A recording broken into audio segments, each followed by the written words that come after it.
This is DNA research finding lost relatives, but we're going to touch on just a little bit about what DNA research is. First off, for those who don't know me, I was born and raised here. My name's Gary Decker. Worked out at Wolf Creek Nuclear Plant from 1980 until 2022. I am the vice president currently of the Coffey County Genealogical Society, and I've been doing genealogy research of some sort or another since I turned 40 years old, so around 2000. So today we're going to talk about DNA testing, what it is, why you would want to do a DNA test, what all's involved, and what happens when you do it. So submitting your DNA to determine ancestral regions, which is the reason most people will do it, it can lead to unknown matches in your family, and in some cases unlock mysteries from the past, and we'll talk about that later. I've got a personal story.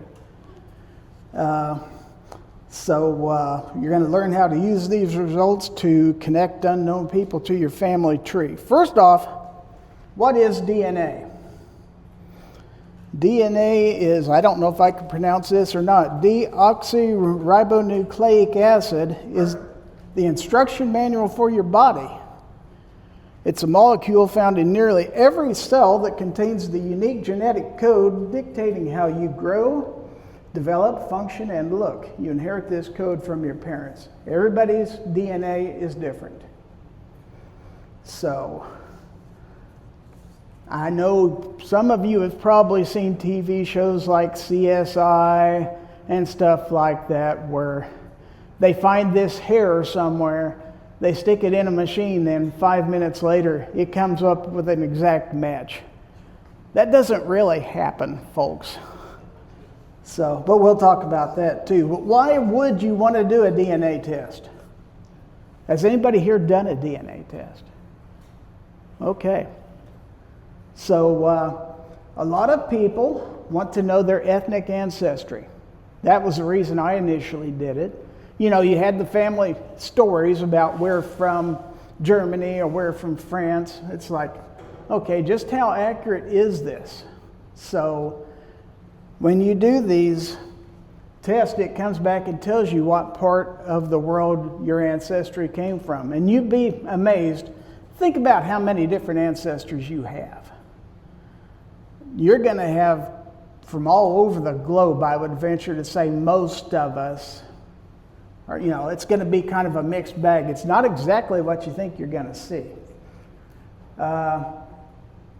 Now, some people want to do it to assess health risk. You know, what do people, and they can find this out now with DNA. They say you have a predisposition to heart disease or something like that.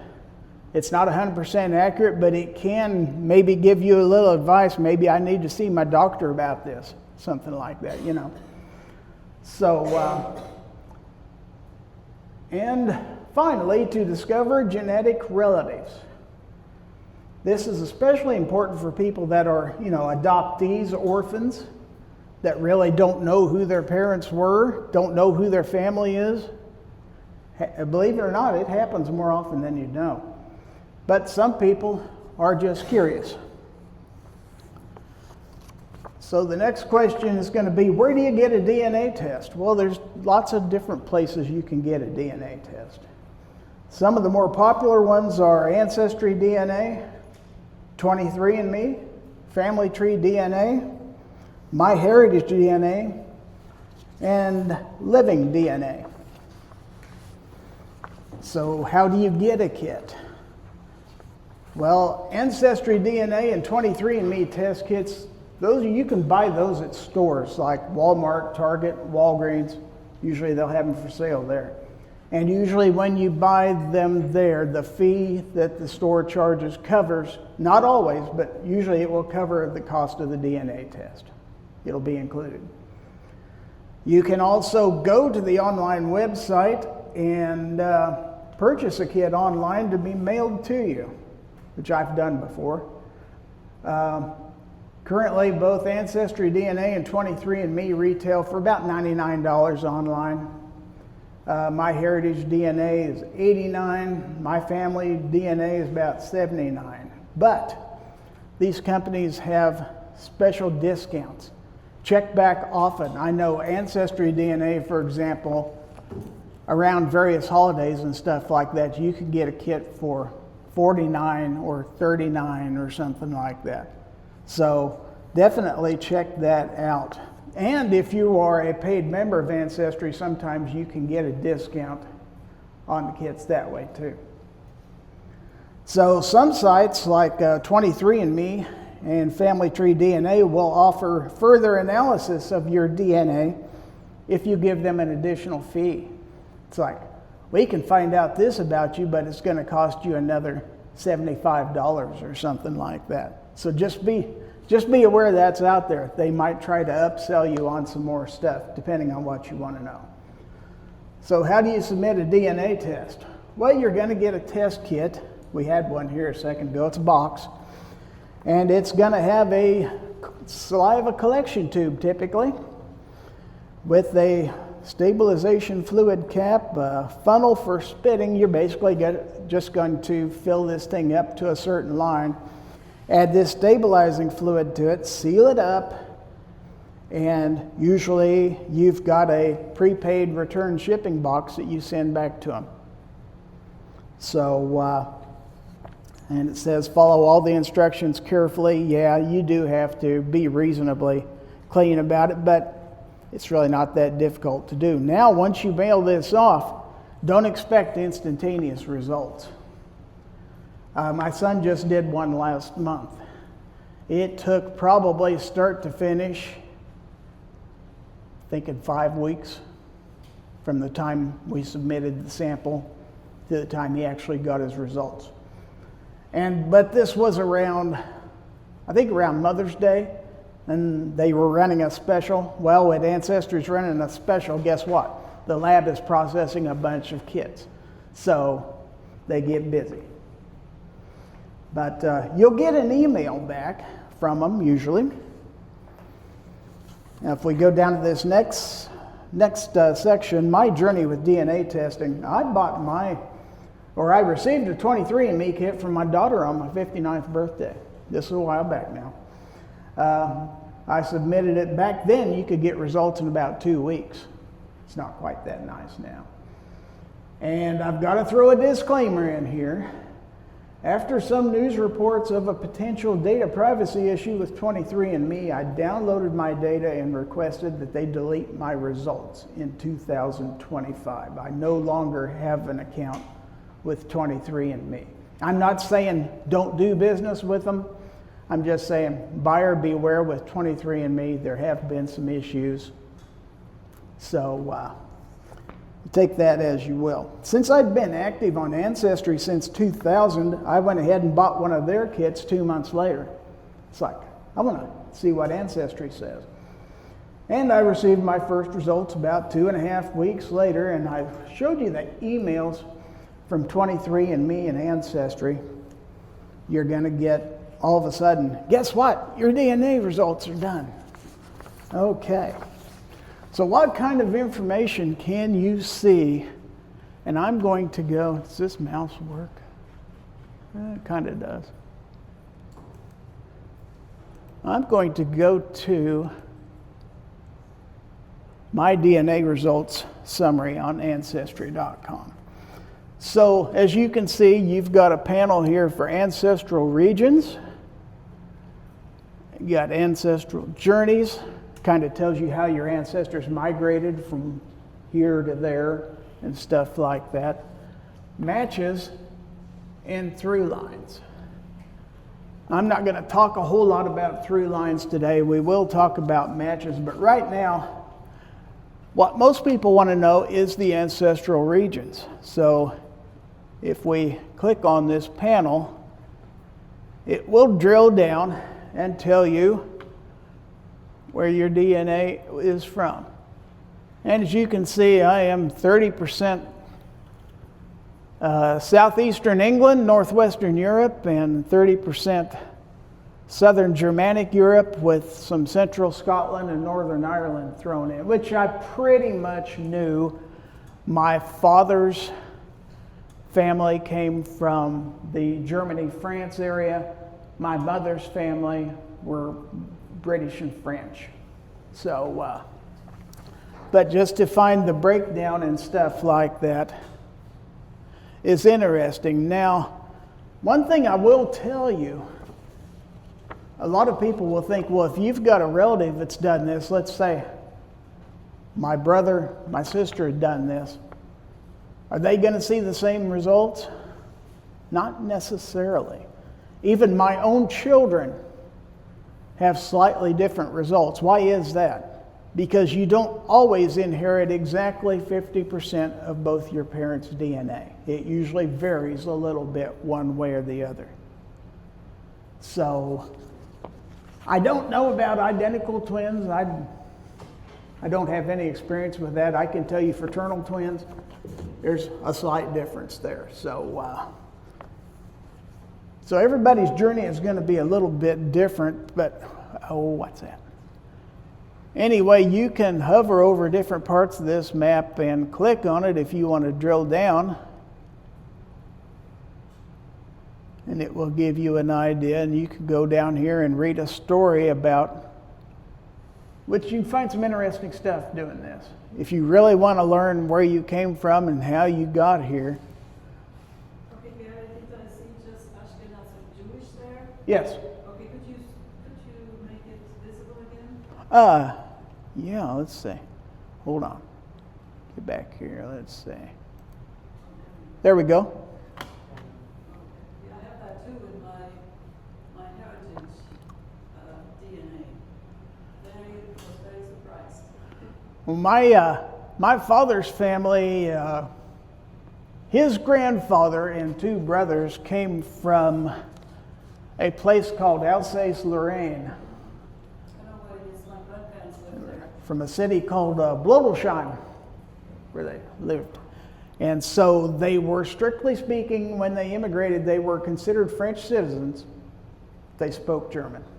Right, because this part went back and forth. It was the border between France and Germany. It went back and forth. Sometimes it belonged to France, sometimes it belonged to Germany. Right. So you have those two languages.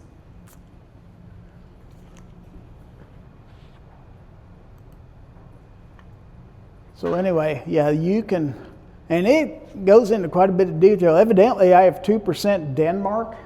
I have no idea. Portugal.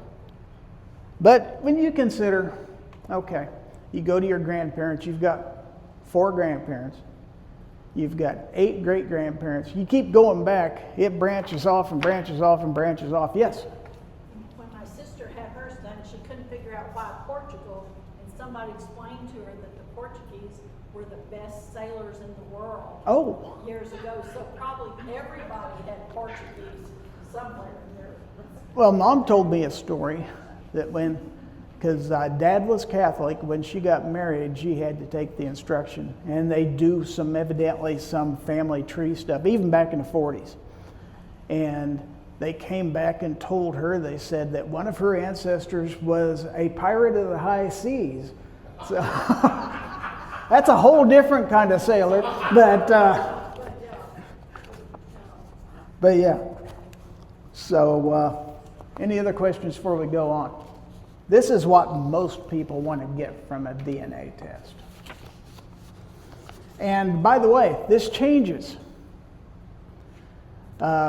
They update their testing methods every so often, and you'll get an email from Ancestry that says, check out your new, ancestry regions, because they figured out a different way to do the test that's more accurate. So it will change from time to time. So it's not, well, I'm done, I don't ever need to look at this again.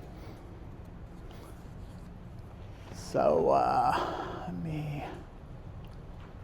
go back.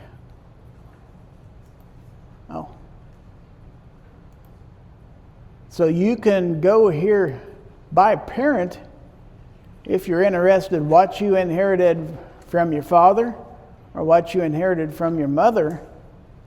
As you can see, on Dad's side, it's mostly Southern Germanic Europe, no surprise there. On Mom's side, it's England and Northwest Europe. So, kind of no big surprise there. And you can drill down on those if you really want the details as to what came from your father, what came from your mother, and stuff like that. To me, it's kind of neat stuff. Now, I talked a little bit about traits.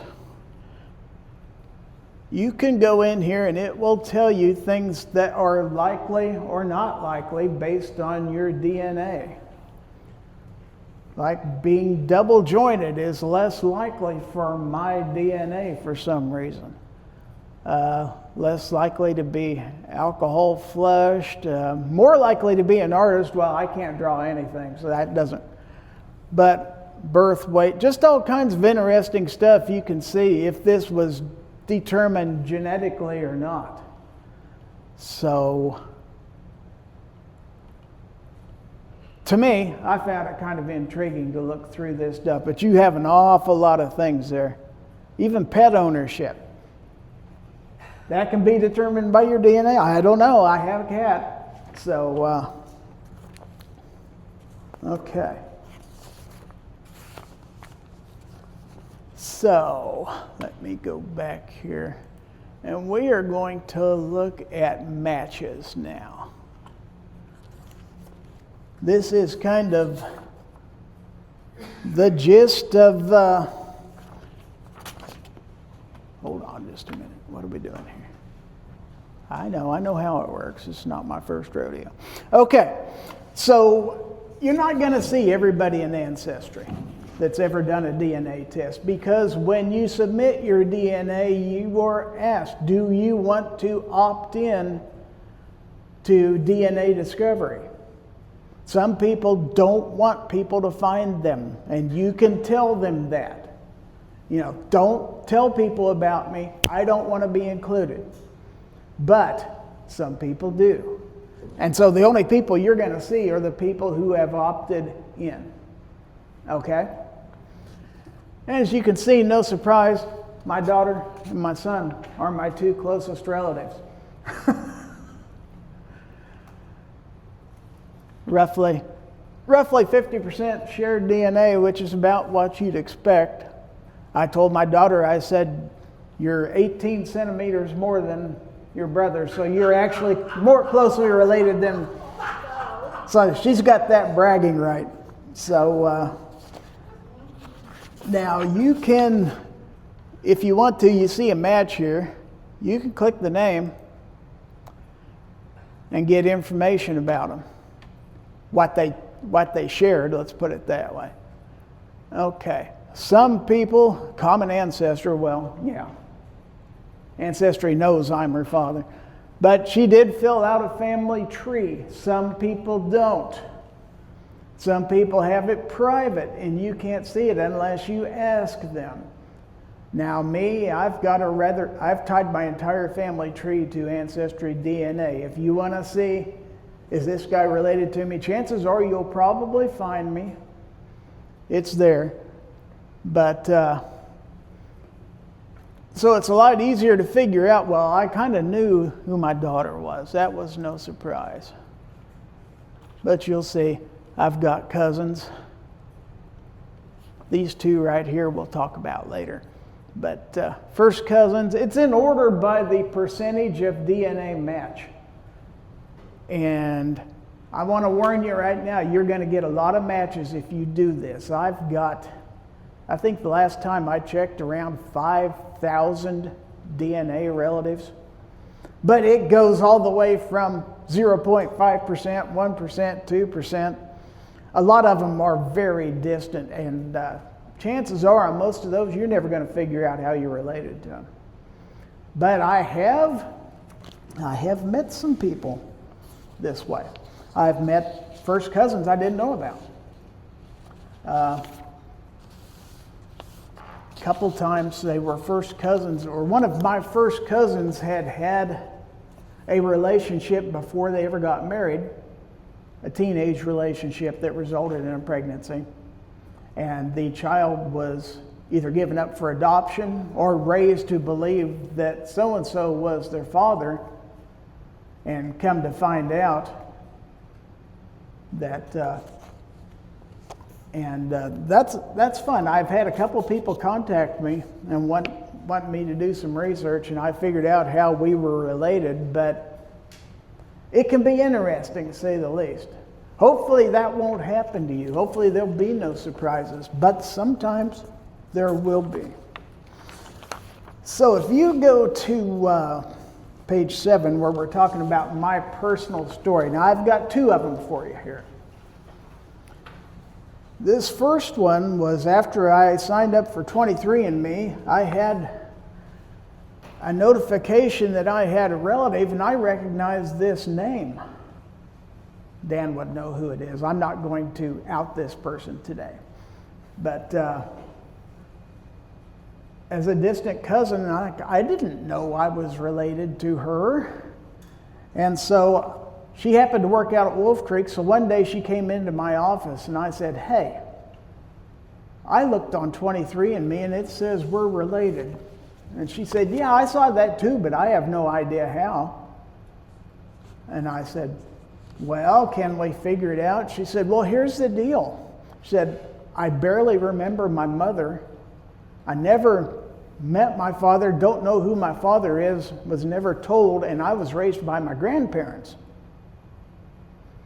So it's like, okay, this is going to be tough. So I told her, I said, "I do genealogy. If you would like me to help, I'd be glad to help you." So she said, "Yeah, that'd be great." She gave me, you kind of got to get some basic information as to, when were you born, when were your parents born, or what she knew. And it took me 2 or 3 weeks. I was able to trace that she was related to me through my great aunt on my dad's side. And I knew with reasonable certainty who her father was. I was able to give her a name. And I said, and I haven't been able to find him, but I think one of his children are on Facebook. So after about a week or so, she got the nerve to actually message this person. And turns out, yes, they were definitely related. In fact, she looks an awful lot like her father. I saw his picture. It's like, oh my gosh, yes, you are definitely his daughter. And she's met some of her half-sisters and stuff like that now, and she finally has a little bit of closure as to where she came from. It's got to be tough. So that turned out well. I don't do an awful lot of stuff like that, and I don't advertise, but if a friend of mine, and I considered her a friend, would like some help, then of course I'm going to help. I'm a genealogist. I pretty much, try to help out people however I can. So now we come to lost relative discovery number 2. And it's talking about in February of 23, I got an email on Ancestry DNA saying that I had somebody who was a potential first or second cousin. I didn't recognize the name, so I kind of ignored it. And then about 6 months later, in September, I was looking through Ancestry DNA, and this is a guy right here, as a matter of fact. And now, of course, I have narrowed it down and told what his relative is, but it told me first or second cousin. And so I can't figure out who this guy is. Name doesn't sound familiar. So I message him. You can send a message to these people. If you click a name, if you want to, now they don't have to answer you, but you can click a message and it will let you send a message to them. And so I sent him a message and said, hey, this shows that you're my first or second cousin. I can't figure out how we're related. Can you help me? And he sent me a message back saying, I don't have a clue, really. He said, I don't really have much to do with, relatives and stuff like that. I just did this for my, regions. But he said, my aunt's on here if you want to ask her, and gave me her name. And so me being the genealogist that I am, which means you're a little bit of a detective, I found this guy on Facebook. And he wasn't real good about the privacy on his Facebook, so I could tell who his mother was. Now, I saw the mother's maiden name, and I'm like, that name sounds real familiar. And it happens to be, back in the early 60s, they were building the John Redmond Reservoir out here. And they had an awful lot of temporary construction workers here. A lot of them lived in trailers. In fact, if you remember where the Shady Elm Trailer Court used to be on 6th Street, up north of the Armory, which is basically right across the alley from where I grew up. So anyway, my parents had always told the story about these friends they had that worked out there, that lived here for a couple of years. And last name was Hogan, I might as well tell you that.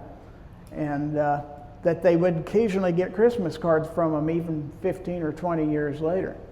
I never thought anything about it, and then I saw this name. It's like, could it be? So after about 2 days worth of research, yes, definitely was. I was able to find through newspaper articles and everything else people with her parents' names living in Burlington, 1962, 1963. So I'm thinking, oh my gosh, I have uncovered a scandal, a story. I mean, obviously. So I got a hold of my sisters and told them what I found out. And of course, my sister was shocked, but she told me some stories she heard, because she was just 11, 12 years old when all this was going on, and she had heard some stories about some rumors that had been said about my father. And but she kind of dismissed them. And so she told my other sister, and we all kind of had a pact at that time. It's like, yeah, we know this, but we can't never contact this family. You know, we don't want to destroy their family and stuff like that. Let's just keep it to ourselves. So, end of story, right? No. I'll be honest with you here. After about a year and a half, it just kind of ate at me. I just had to somehow, some way, make contact with this family.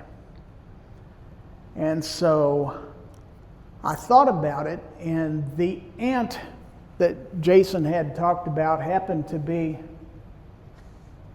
a sister to his mother. It was his aunt, so not related to me.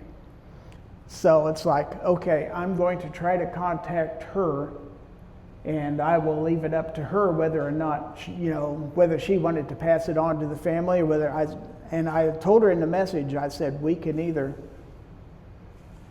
keep this to ourselves, or it's up to you if you want to share it with the kids. Turns out there's two.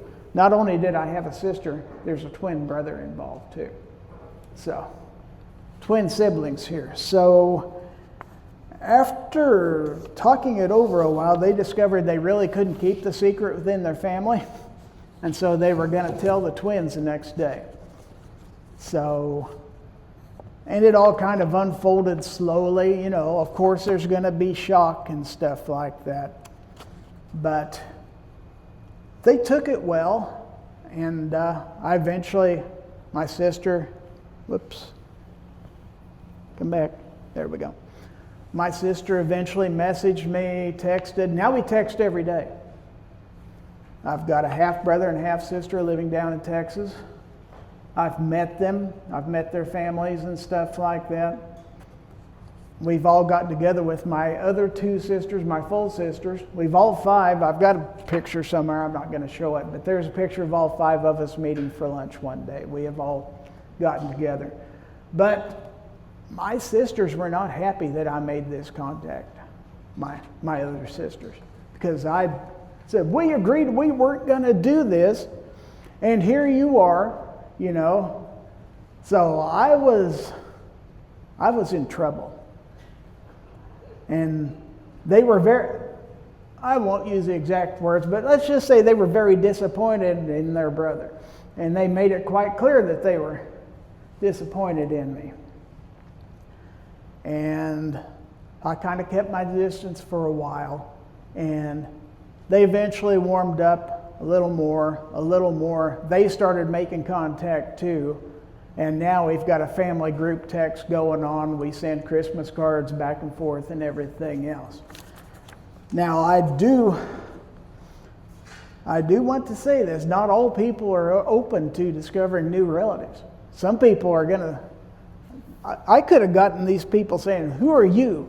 We don't want to talk to you. What kind of crackpot are you to be coming into our family and doing this, you know? I stood that chance, and I knew that going in, that it's like a calculated risk. I'm not saying you should ever do what I did. You know, don't use my experience as a template. If you don't want to do this, if you're the least bit hesitant about it, then don't. I'm just saying, at least in my case, I made a discovery, found new family members, and to me, it's been a great addition to the family. I'm no longer the youngest child. I'm the middle child in my family now, which is kind of nice. So, in summary, DNA testing is helpful to determine or confirm your ethnic ancestry. Be aware, as testing improves, these results sometimes change. We talked about that earlier. DNA testing is also helpful in assessing potential health risk and might prompt you to consult your physician about testing. It's always a good idea. DNA testing can help you to connect with genetic relatives, which can be helpful if you're not sure of your family connections. Some people don't know where they came from, and they're curious. If you decide to do this, be prepared. There may be surprises in store. Your DNA is private. Now, a lot of people say, I don't want to do a DNA test. It's going to go to the FBI. You know, they're going to know this, that, and the other about me. As a rule, now I'm telling what these sites say. I can't guarantee this is true. Your DNA is not necessarily shared with the government or law enforcement unless there is a valid court order or a subpoena. Now, if you're suspected of a crime and the FBI learns that, hey, he submitted DNA through Ancestry, yes, they can subpoena those results and get them. But to say that every time you submit DNA, you go into this big database and everything you do, in the first place, I always say this, try not to commit crimes and you don't really have to worry too much about that stuff. But you know what I mean. A lot of people are suspicious about the government and stuff like that. And I'm just telling you, I'm not a lawyer and I don't work for these companies, but other than the 23andMe thing, because they weren't real careful with their data, let's just say. Okay, I have a question. Okay, I'm kind of ignorant about this. Yeah. But what could the FBI learn from my DNA about my criminal activities? Well, if you were suspected of killing somebody and there was something left behind at the crime scene that had your DNA on it, then they could definitely tie it to you. Okay, yeah, okay. So, that kind of thing. Yes? BTK was connected by his daughter's pap smear through DNA. Oh, okay. Really? I didn't know that. Yes. Yeah, when we see more for relatives, I think. Yeah. So, as I said, not all people are open to discovering relatives. And like I say, if you do a DNA test, you can just do the regions part. You can say, I don't want to know about new relatives. I don't want to know about any of this other stuff. And they'll do that. So, if you're worried,